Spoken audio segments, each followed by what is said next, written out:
Hello students, मेरा नाम बिट्टू तिवारी है और आप सभी का हमारे यूट्यूब चैनल पर स्वागत है। स्टूडेंट्स, यदि आप चैनल पर पहली बार आए हैं, चैनल को सब्सक्राइब कर दीजिए ताकि आपको जो लेटेस्ट वीडियो की इन्फॉर्मेशन है वो सबसे पहले मिल सके। और आज की इस वीडियो में हम डिस्कस करेंगे Newton Gregory formula for interpolation. यहाँ पे जो है ये जो फार्मूला यूज होने वाला है, जब यहाँ पे इंटरवल की जो लेंथ है वो इक्वल लेंथ होगी तो ही आप जो है न्यूटन ग्रेगरी फार्मूले का आप यूज कर सकते हैं और क्वेश्चन को इजी वे में सोल्व कर सकते हैं। ठीक है, तो यहाँ पे जो है इसे दूसरे नाम से भी जाना जाता है जो कि क्या है, फॉरवर्ड इंटरपोलेशन फार्मूला। ठीक है, मतलब यहाँ पे ये है कि आपको कोई डाटा दिया जाएगा, उस डाटा के तहत आपको कुछ इन्फॉर्मेशन मिलेगा और उस इन्फॉर्मेशन के अकॉर्डिंग कुछ अलग से वैल्यू उसी डाटा के अंदर से पूछा जा सकता है। ठीक है, तो जब ऐसा सिचुएशन आएगा तो ही आप न्यूटन ग्रेगरी फार्मूला का यूज करेंगे इंटरपोलेशन के लिए। जब इंटरवल का लेंथ चेक कर लीजिए, अगर इक्वल है तो आप सिंपली फार्मूला यूज कर सकते हैं। ठीक है, तो यहाँ पे चलिए डिस्कस करते हैं। यहाँ पे जो है, यहाँ पे सबसे पहला फार्मूले का हम स्टडी करेंगे। पहला फार्मूला क्या है, यहाँ पे कहता है, क्या है, यहाँ पे कहता है आपका कि यहाँ पे जो है जब आपको f of a plus you h, पहले फार्मूला सीखिए फिर चीज़ों पे आइए। f of a plus h is equals to F of a plus u, यहाँ पे पावर में क्या है 1/1 factorial delta F A plus u2/2 factorial delta 2fa plus u3/3 factorial into delta cube F of A plus up to so on. यहाँ पे nth term के लिए कैसे लिखेंगे, un/n factorial del power n into F of A. अब यहाँ पे u जो 1 है 2 है, ये सब चीज़ें कैसे लिखी जाती है इसको हम जरा डिस्कस करते हैं। ठीक है, तो यहाँ पे जो है देखते जाइए, यहाँ पे जो है पहले उसी को डिस्कस कर देते हैं। क्या है, फार्मूले के अंदर पहले इसी को डिस्कस कर लेते हैं। अगर यहाँ पे u1 पूछे, u1 का मतलब यहाँ पे सिंपली u है, समझ जाइए। u2 अगर आपसे कहे तो इसका मतलब क्या है, u इंटू यू माइनस 1 है। दो टर्म तक नेगेटिव अल्टरनेट करते जाइए। u3 पूछे, u3 का मतलब क्या है, यहाँ पे u into u minus 1 u minus 2। तीन टर्म जो है आप पहले 0 हटाइए, फिर 1 हटाइए, 2 हटाइए, इस तरीके से हटा करके उनकी प्रोडक्ट कर दीजिए। इसका मीनिंग यही है। क्या है, ये जो चीज़ें लिखी गई है इसका सिंपली मीनिंग यही है। u1 का मतलब u है, u2 का मतलब u इंटू यू माइनस 1 है, u3 का मतलब क्या है, u into u minus 1 u minus 2 है। ठीक है, सिंपली चीज़ें जो है लिखी गई हैं, इसमें आपको कंफ्यूज जरा सा भी नहीं होना है। ठीक है, चीज़ों को समझना है, क्योंकि अगर आप चीज़ों को समझेंगे तभी आप बेहतर तरीके से सीख पाएंगे और सीखना सबसे ज़्यादा ज़रूरी होता है। ठीक है, क्वेश्चन नंबर फर्स्ट यहाँ पे देखिए हमने लिया है और यहाँ पे क्वेश्चन में क्या कहा गया है, कहता है for a certain town the population was given below. Population यहाँ पे दे रखी है, ये आपका ईयर है और यहाँ पे पॉपुलेशन किस में दी गई है, 1000 के अंदर दी गई है। अब ईयर क्या है 1931, फिर क्या है 1941 के अंदर पॉपुलेशन क्या थी, कितने 1000 के अंदर थी, वो चीज़ें यहाँ पे इसके टेबल के नीचे दिया गया है। ठीक है, इसके करस्पॉन्डिंग ये है, इसके करस्पॉन्डिंग ये है, इसके करस्पॉन्डिंग ये है, इसके करस्पॉन्डिंग ये है। आपसे पूछा गया है, एक टेबल के अंदर डाटा दिया गया है और उस डाटा के बिहाफ पे आपको चीज़ों को निकालना है कि यहाँ पे जो पॉपुलेशन रही होगी 1946, अब यहाँ से इन 1931 से 61 के बीच में कोई सा भी आर्बिट्रेरी पूछा जा सकता है। ठीक है, ऐसा नहीं है कि यहाँ पे जो है 1947 नहीं पूछा सकता, 1947 का भी जिक्र किया जा सकता है। ठीक है, तो इसलिए आपको कंफ्यूज नहीं होना, जो भी होगा सब कुछ करेंगे, आराम से करेंगे, चीज़ों को सीखेंगे तभी आप बेहतर तरीके से क्वेश्चन को सॉल्व करेंगे। अब यहाँ पे 1931 में पॉपुलेशन कितनी थी, 172 और यहाँ पे जो है 1000 के अंदर दी गई, तो कोई टेंशन लेने की बात नहीं है, ऐसे सिंपली सॉल्व कीजिए। जो आंसर आएगा उसको 1000 के अंदर लिख दीजिएगा, आपका काम हो जाएगा। ठीक है, तो यहाँ पे जो है 1941 के अंदर 171.7 और 1951 के अंदर 157.2 और यहाँ पे 1961 के अंदर जो पॉपुलेशन थी 183.9, और यहाँ पे 1946 के अंदर जब यहाँ पे आपका ईयर 1946 था, उस ईयर में आपकी पॉपुलेशन कितनी थी ये आपसे पूछा गया है। अब यहाँ पे जो है अभी आपने फार्मूला देखा, ए आपको पता होना चाहिए, एच पता होना चाहिए, यू पता होना चाहिए, ठीक है। तो यहाँ पे जो है ए की वैल्यू स्टार्टिंग वाला जो जिससे स्टार्ट हो रहा है उसी को आप क्या ले लीजिए, ए ले लीजिए, ठीक है। 1931 हमने ले लिया। अब ये इंटरवल कितने कितने ईयर की गैपिंग हो रही है इन ईयर्स के बीच में, इन सब के बीच में गैपिंग कितनी हो रही है, गैपिंग की यदि हम बात करें 31-41, मतलब 10 साल का यहाँ पे क्या हो रहा है, गैप हो रहा है। 10-10 साल के बाद यहाँ पे जो है चीज़ें बताई जा रही हैं पॉपुलेशन की, ठीक है। तो यहाँ पे इंटरवल इसका कितना है, 10 है, ठीक है, जो कि यहाँ पे एच इंटरवल का काम करेगा। अब यहाँ पे सबके अंदर क्या है, इक्वल इंटरवल है, मतलब यहाँ पे जो है सेम इंटरवल होगा तो ही आप ये फार्मूला यूज कर सकते हैं, जैसा कि हमने यहाँ पे लिख भी दिया है फार्मूले में कि जब यहाँ पे आपका इक्वल इंटरवल होगा तभी आप इस फार्मूले का यूज कर पाएंगे, अदरवाइज इस फार्मूले का यूज नहीं कर पाएंगे। अब यहाँ पे a प्लस यू एच की वैल्यू आपके लिए पता है, a प्लस, क्योंकि यहाँ पे f of a plus U H की वैल्यू जो है यहाँ पे क्या है, a प्लस यू एच के प्लेस पे ही तो आप f ऑफ 1946 से रखेंगे, मतलब 1946 में इसकी जो पॉपुलेशन थी वो कितनी थी, ठीक है। तो इस तरीके से इसके लिए आप क्या करेंगे, a प्लस यू एच को किसके वैल्यू के इक्वली पुट करेंगे, 1946 जो आपसे पूछा गया है, ठीक है। तो ये हो जाएगा a की value 1931 plus u into interval कितना है 10-10 का, ठीक है, इक्वल इंटरवल है इसलिए 10 हो जाएगा, और यहाँ पे 1946 हो जाएगा। सिंप्लीफाई करेंगे तो यहाँ से u की वैल्यू हमें क्या मिल जाएगी, 1.5 मिल जाएगी। क्या है, u की वैल्यू हमें 1.5 मिल जाएगी। अब यहाँ से हमें जब u की वैल्यू मिल चुकी है तो यहाँ से कुछ और हम निकाल सकते हैं, क्या है, कुछ और निकाल सकते हैं, और वो देखिए क्या निकालेंगे, ठीक है।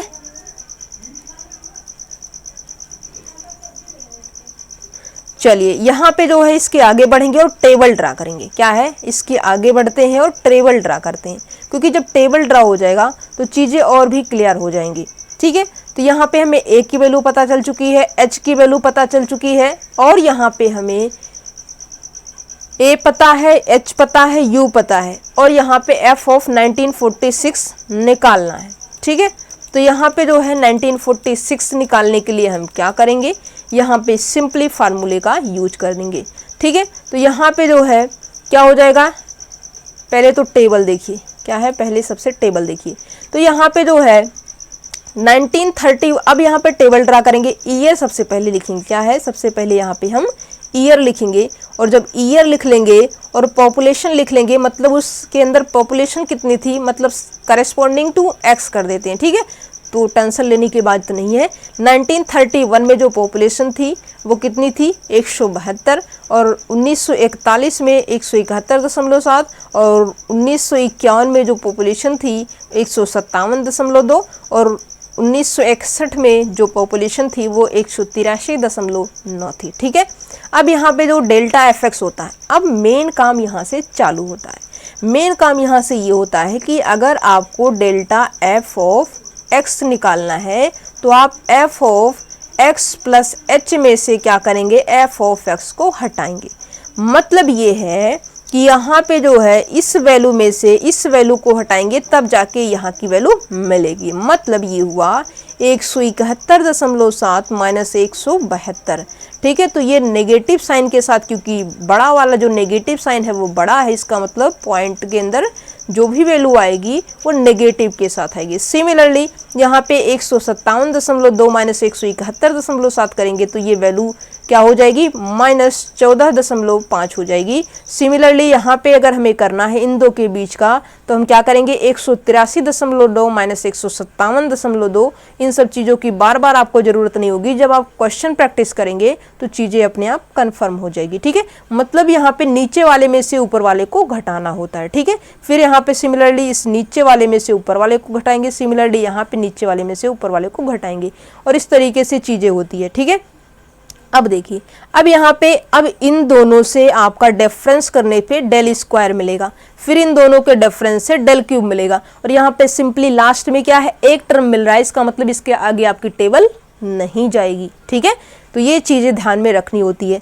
अब यहाँ पे इनका डिफरेंस करना है, क्योंकि डेल स्क्वायर लेना, एक डेल तो निकल गया, इसका फिर से डेल लेना है, मतलब ये हो जाएगा -14.5 माइनस माइनस प्लस 0.3, तो ये क्या हो जाएगा -14.2 हो जाएगा। ठीक है, फिर यहाँ पे आपका हो जाएगा 26.7 माइनस 14.5, तो वैल्यू आपको माइनस माइनस प्लस का हो जाएगी 41.2 हो जाएगा, और इसको जब आप डिफरेंस फिर से नीचे वाले में से ऊपर वाले को घटाएंगे 41.2 माइनस माइनस प्लस का हो जाएगा 14.2, तो आपको वैल्यू मिल जाएगी 55.4। ठीक है, अब यहाँ पे आगे बढ़िए, अब यहाँ पे आपको डेल की वैल्यू मिल चुकी है, डेल स्क्वायर की मिल चुकी है, डेल क्यूब की मिल चुकी है।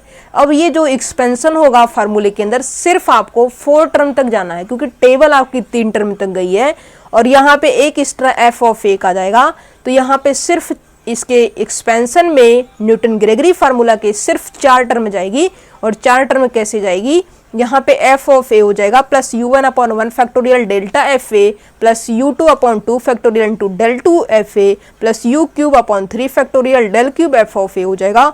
और इस तरीके से 1946 इसकी जो वैल्यू है वो 1946 है। ठीक है, और एफ ऑफ ए क्या है 1931, ए के अकॉर्डिंग ही यहाँ पे चीजें होती है। ठीक है, तो जो स्टार्टिंग वाला है टेबल में जो पहला डाटा दिया गया है, पहले ईयर जो दिया गया है उसी को हम ए मानेंगे। ठीक है, into plus u into delta f of 1931 plus u2 की value u into u minus 1/2 factorial del square F of 1931। ठीक है, प्लस u3 का मतलब क्या है u into u minus 1 u minus 2/3 factorial into del cube F of 1931। अब यहाँ पे डेल एफ ऑफ ए की value, del square F of A की value, del cube F of A की वैल्यू आपको टेबल से मिल जाएगी। और टेबल में क्या दिया गया है, यहाँ पे जो स्टार्टिंग में है, स्टार्टिंग में जो चीजें, ये क्या है, ये हमारा एफ ऑफ ए है। ठीक है, ये हमारा डेल्टा एफ ऑफ ए है, क्योंकि इसी के बिहाफ पे ये चीजें चल रही है। क्या है, इसी के बिहाफ, ये हमारा डेल स्क्वायर एफ ऑफ ए है, और ये जो है हमारा डेल क्यूब एफ ऑफ ए है। ठीक है, तो इन्हीं सब चीज़ों का हम यूज करेंगे और आगे बढ़ेंगे, फार्मूले में रखेंगे। और एग्जाम के अंदर तो मोस्ट इम्पॉर्टेंट चीज़ ये होती है कि आपको साइंटिफिक कैलकुलेटर अलाउड होता है, वहाँ पे आप इस तरीके की कैलकुलेशन को करने के लिए साइंटिफिक कैलकुलेटर का यूज करेंगे। उसके अंदर आपको जो है ये सब सिंपली जो है कैलकुलेशन आप कर सकते हैं, आपको टेंशन लेने की ज़रूरत नहीं है कि इन सब जो कैलकुलेशन है उसको हमें सिंपली ऐसे ही करना है, ऐसे नहीं करना है। आपके अंदर जो है एग्जाम में साइंटिफिक कैलकुलेटर अलाउड होता है। ठीक है, तो यहाँ पे जो है अगर कोई कम्पिटिटिव एग्जाम है उसके अंदर आपको कंप्यूटर की स्क्रीन पे देखने को मिलेगा। ठीक है, कैलकुलेटर। ओके, तो यहाँ पे जो है 172 प्लस 1.5/1 फैक्टोरियल, क्योंकि u की वैल्यू आपको क्या मिल रही थी 1.5 मिल रही थी। ठीक है, और यहाँ पे जो है डेल्टा एफ ऑफ 1931 की वैल्यू -0.3 है, plus 1.5 into 1.5 minus 1/2 factorial into del square F of 1931 की जो वैल्यू है -14.2 है। और सिमिलरली यहाँ पे u into u minus 1 u minus 2/3 factorial कर देंगे, और इसकी जो वैल्यू है वो 55.4 आ रही है।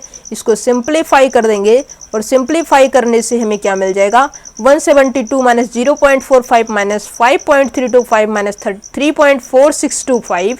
और इसको जब सिंप्लीफाई करेंगे, आप साइंटिफिक कैलकुलेटर की हेल्प से करिएगा, तो आपको मिलेगा 162.7625। यहाँ पे जो रिक्वायर्ड पॉपुलेशन होगी 1946 में वो कितनी रहेगी 162.7625, दैट मीन्स 162.8,000, क्योंकि यहाँ पे जो डाटा दिया गया है आपको 1000 के अंदर दिया गया है। ठीक है, आइए दिखाते हैं।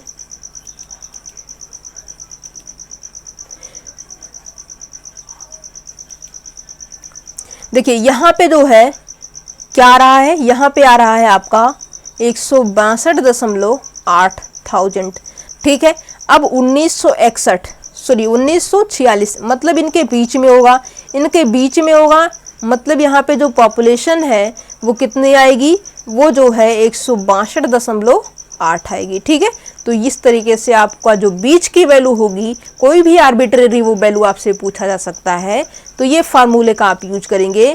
इंटरवल आपका इक्वल होगा, तो यहाँ पे जो है आप क्या करेंगे, न्यूटन ग्रेगरी फार्मूले का यूज करेंगे इंटरपोलेशन के लिए। ठीक है, सेम इंटरवल वाले के लिए। अब यहाँ पे एक क्वेश्चन और डिस्कस करते हैं। नेक्स्ट क्वेश्चन देखिए, क्वेश्चन नंबर हम सेकंड डिस्कस करते हैं। क्या है क्वेश्चन नंबर, यहाँ पे सेकंड पे आइए। क्वेश्चन नंबर सेकंड में कुछ और सीखने की कोशिश करते हैं। ठीक है, यहाँ पे कहता है फाइंड y25, सफिक्स में यहाँ पे क्या है 25 लिखा गया है। Given that y20 is equals to 24, y24 is equals to 32, y28 is equals to 35, y32 is equals to 40। अब यहाँ पे इसके नीचे जो सफिक्स है, सफिक्स को देखिए, सफिक्स ही आपके इंटरवल को डिनोट करेगा। मतलब यहाँ पे जो x है वो कितना है, 20 है, 24 है, 28 है और 32 है, इसलिए हमने x के प्लेस पे लिख दिया। अब yx की जो वैल्यू है, x के करस्पॉन्डिंग जो y की वैल्यू है वो लिख लेते हैं। ठीक है, जब यहाँ पे x की वैल्यू 20 है तो इसकी वैल्यू 24 आ रही है, जो कि हमने यहाँ पे लिखा है।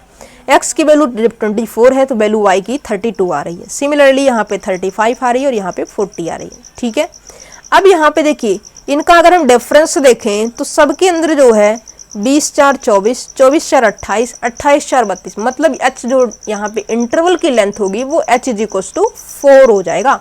ठीक है, जब यहाँ पे h इज इक्वल्स टू 4 होगा और यहाँ पे स्टार्टिंग कहाँ से हो रही है, 20 से हो रही है, मतलब a की वैल्यू तो हमारी 20 हो जाएगी, h हमारा 4 हो जाएगा। अब यहाँ पे आपसे 25 की वैल्यू पूछा है, मतलब a प्लस यू एच की वैल्यू कितनी हो जाएगी, 25 के इक्वल हो जाएगी। ये ध्यान देने की बात है। ठीक है, कभी कभी y के अंदर भी पूछा जा सकता है। ठीक है, तो यहाँ पे a की वैल्यू 20 थी, प्लस u इंटू एच की वैल्यू यहाँ पे 4 है, इज इक्वल टू 25। इसको सिंप्लीफाई करेंगे, u की वैल्यू हमारी यहाँ पे क्या आ रही है, 5/4, दैट मीन्स 1.25 आई थिंक। ठीक है, अब यहाँ पे फार्मूला वही यूज करेंगे f of a plus U H, जैसा कि यहाँ पे 3 टर्म तक आपका टेबल बनेगा। क्या है, आपका जो टेबल है वो यहाँ पे बन चुका है। और यहाँ पे डिफरेंस फिर से वही 32 माइनस 24 यहाँ पे लिखेंगे, फिर यहाँ पे 35 माइनस 32 यहाँ पे लिखेंगे, 40 माइनस 35 यहाँ पे लिखेंगे। ठीक है, सिमिलरली यहाँ पे 3 माइनस 8 यहाँ पे लिखेंगे, 5 माइनस 3 यहाँ पे लिखेंगे। सिमिलरली यहाँ पे 2 माइनस माइनस प्लस का 5 मतलब 7 यहाँ पे लिखेंगे। अब यहाँ पे जो है 25 क्या है, जब यहाँ पे 20 के करस्पॉन्डिंग क्या है, a तो यहाँ पे 20 है, मतलब यहाँ पे f ऑफ a की वैल्यू 20, फिर यहाँ पे 24, फिर 8, फिर -5, फिर 7, ऐसा चलेगा। मतलब ये फिर ये फिर ये। ठीक है, a की वैल्यू क्योंकि यहाँ पे 20 है। ठीक है, तो यहाँ पे जो है फार्मूला हमने लिख दिया है, चीज़ों को हमने यहाँ पे डिस्क्राइब फिर से कर दिया है।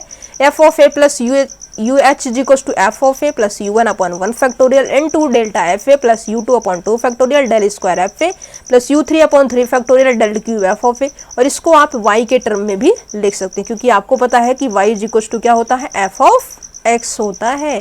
ठीक है, तो यहाँ पे जो है y के सफिक्स में भी आप ये चीज़ें लिख सकते हैं। ठीक है, सिमिलरली ये देखिए y के सफिक्स में लिखा है और यहाँ पे जो है f ऑफ a है तो y के सफिक्स में a है। यहाँ पे इस तरीके से चीज़ें कर दी गई हैं। ठीक है, ऐसा आप कर सकते हैं, कोई टेंशन की बात नहीं है। अब यहाँ पे a की वैल्यू क्या है, a की वैल्यू यहाँ पे 20 है, y ऑफ a की वैल्यू a इक्वल्स टू 20 है, y20 की वैल्यू 24 है, डेल्टा y20 की वैल्यू 8 है, डेल स्क्वायर y20 की वैल्यू -5 है। टेबल से हमने निकाला है। ठीक है, तो टेबल अगर आप ड्रा करेंगे तो चीज़ें आसान हो जाएंगी। डेल क्यू y20 की वैल्यू 7 है और u की वैल्यू 5/4 दैट मीन्स 1.25 है। ठीक है, वैल्यू यहाँ पे पुट करेंगे, y25 is equal to y20 plus u1 upon 1 factorial delta y20 plus u2 upon 2 factorial. ऐसा हमने क्यों किया है y के फॉर्म में, क्योंकि क्वेश्चन आपका y के फॉर्म में है। ठीक है, तो ऐसा अगर हम कर देंगे तो चीज़ों को आपको समझने में परेशानी नहीं आएगी। ठीक है, तो यहाँ पे del square y20 plus u3 upon 3 factorial del cube y20 और यहाँ पे y25 की वैल्यू सिंपली आप निकाल सकते हैं। y20 की वैल्यू यहाँ पे 24 है, ये देखिए, और यहाँ पे u की वैल्यू क्या है 1.25 है, डेल y20 की वैल्यू कितनी है, ये 8 है, यहाँ पे लिखा गया है, प्लस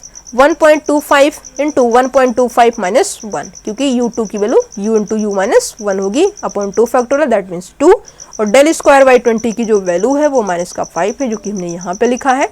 फिर यहाँ पे लास्ट टर्म कैसे लिखी जाएगी, u into u minus 1 u minus 2 लिखी जाएगी into upon 3 factorial, that mean 6 हो जाएगा। Del cube y 20, del cube y 20 की जो वैल्यू है यहाँ पे देखिए 7 आ रही है, जो कि यहाँ पे हमने 7 रख दिया है, ठीक है। तो यहाँ पे इसको जब सिंप्लीफाई करेंगे y 25 is equal to 24 plus यहाँ पे u की वैल्यू क्या है जो 1.25 लिख रहे हैं, इसका मतलब 5/4 है इंटू 8 है, क्योंकि कैंसिल हो जाएगा, ठीक है, कैलकुलेशन इजी हो जाएगा। Minus 5/4 into 1/4 totally divided by 2 into 5 plus 5/4 into 1/4 into minus 3/4 totally divided by 6 into 7 हो जाएगा। और यहाँ पे y25 की वैल्यू 24 प्लस 10 माइनस 0.781 माइनस 0.273 हो जाएगा। इसको जब हम सिंप्लीफाई करेंगे तो वैल्यू हमें मिल जाएगी 32.946। क्या है, 32.946। तो यहाँ पे क्या हो जाएगा 32.946 किसकी वैल्यू आ रही है, यहाँ से आपको जो है ये वैल्यू y25 की आ रही है, ठीक है। तो जो y25 की वैल्यू होगी वो कितनी आ रही है 32 मतलब ये जो होगा इससे थोड़ा सा इंक्रीमेंट हो रहा है, और ये वैल्यू देख रहे हैं आप इंक्रीज होके मिल रही है, 24 है, फिर 32 है, फिर 35 है, फिर 40 है, मतलब 32 और 35 के बीच की ही वैल्यू यहाँ पे मिलेगा आपको, ठीक है। तो ये ध्यान देने की ज़रूरत है। अगर आपको फार्मूला पता चल चुका है, क्या है, अगर आपको फार्मूला पता चल चुका है और ये दो क्वेश्चन को आपने समझ लिया है, तो कोई सा भी अगर क्वेश्चन आपके एग्जाम में आता है तो इस तरीके से आप क्वेश्चन को इजी वे में सॉल्व कर सकते हैं, कोई आपको टेंशन लेने की ज़रूरत नहीं है।